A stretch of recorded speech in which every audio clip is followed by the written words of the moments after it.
Sums up the weekend comes from the Washington Post. Quote, on weekend dedicated to war dead, Trump tweets insults, promotes baseless claims, and plays golf.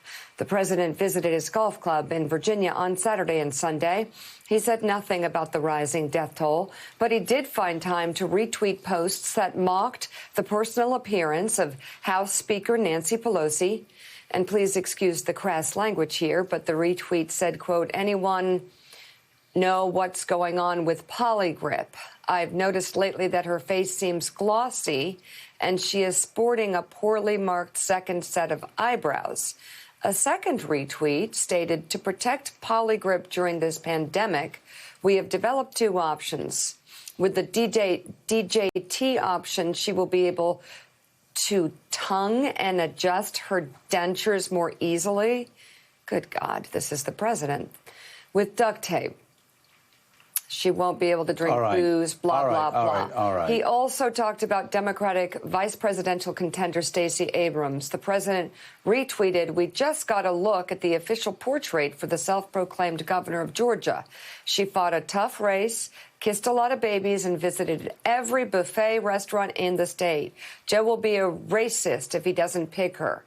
He retweeted this post on Hillary Clinton, quote, when I see one of those polls that has Malarkey, the racist, up 6 to 8 points everywhere, I'm thinking they must have called the same 1,000 people from 2016 that said HRC, the skank, was up 6 to 8%.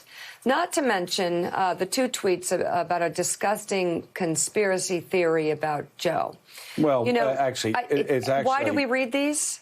Why do we read these? Because everyone's freaking out about what Joe Biden said. They're doing like 2 to 3 minutes of coverage, extensive coverage. This guy can't go 5 minutes without defaming someone, libeling them, and bullying them, and saying disgusting, cruel things.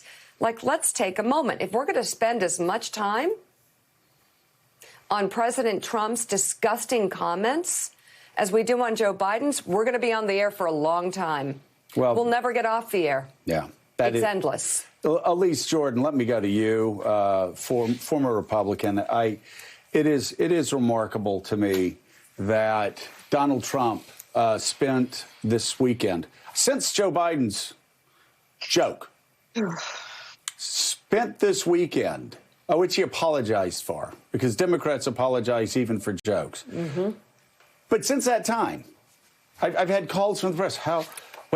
What should Biden do? And I'm like, are you kidding me?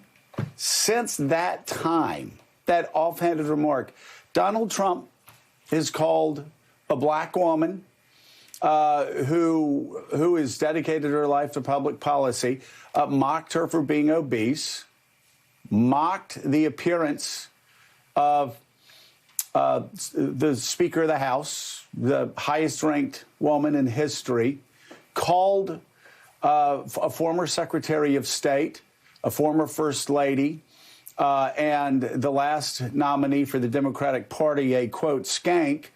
And Mika said one thing about me that's actually not accurate. It's really about Donald Trump attacking a grieving Florida family, which we don't really want to talk about here. We can talk about all these other tweets, but attacking private citizens and the reputations of people who are no longer here to protect themselves. But that's how he spent Memorial Day weekend. Instead of honoring the dead, lashing out.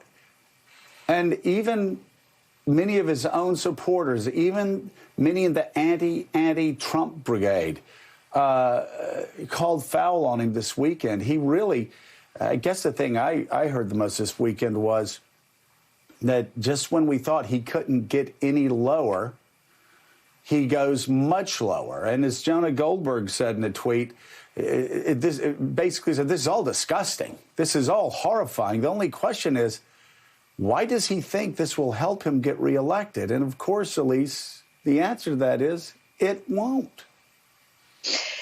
Joe, the kind of tweets that Donald Trump was retweeting this weekend and the trash that was coming off his Twitter account.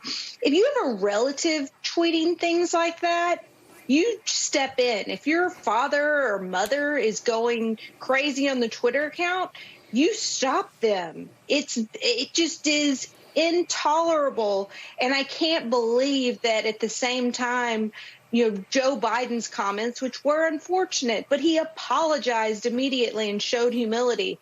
That some Trump supporters are trying to say, oh, well, let's keep talking about that.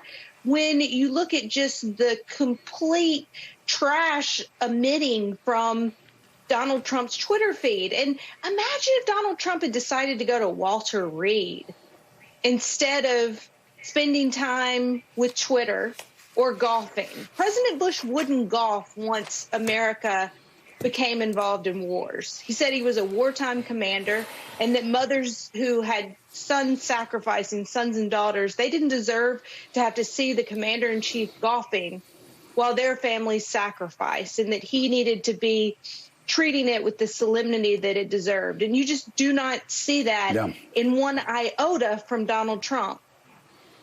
Yeah, and we're not going to take the bait other than talking about this is what the man did during Memorial Day weekend as we approached 100,000. But we will wrap this up very quickly because I understand he wants to distract from his failure. I understand he wants to distract from the pandemic that he said would never happen. He said was just one person coming in from China in January, then said it was only 15 people, and then it was going to be down to 0 in February, that he said he wasn't concerned about in March. I understand in April he wanted us to investigate bleach, disinfectants and lights, and pushed a drug that actually studies show is bad for your heart.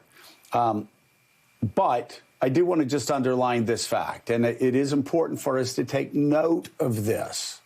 As people are freaking out about Joe Biden making an offhanded remark, that Donald Trump does that every day.